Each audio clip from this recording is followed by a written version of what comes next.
Louis Theroux said there is an atmosphere of anxiety in the television world when it comes to covering hard-hitting issues as he addressed corporations such as the BBC playing it safe to avoid offence.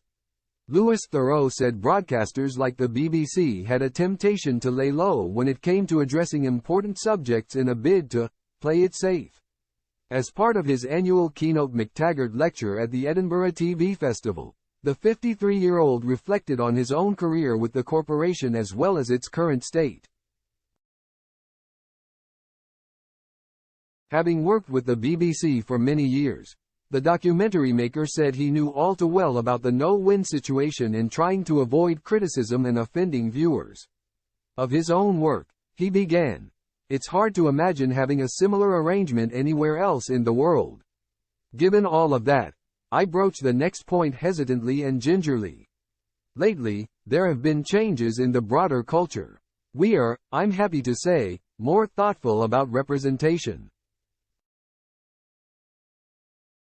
About who gets to tell what story, about power and privilege, about the need not to wantonly give offense. I am fully signed up to that agenda." With this, however, he added that he wonders whether the very laudable aims of not giving offense had created an atmosphere of anxiety that could lead to a less morally complex filmmaking. He continued, "As a result, programs about extremists and sex workers and pedophiles might be harder to get commissioned. I want to take the risk of going out speaking to people I profoundly disagree with and making documentaries about them." With this, he urged producers to take risks, sail close to the wind.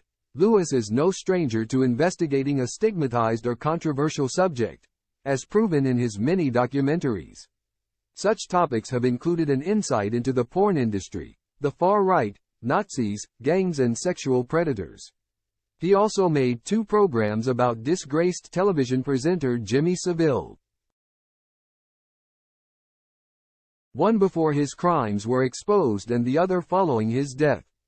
Of his hard-hitting work, he spilled, "Often the stories made me nervous. They felt risky, but it was also true that those shows that had real moral complexity to them were the ones that worked best.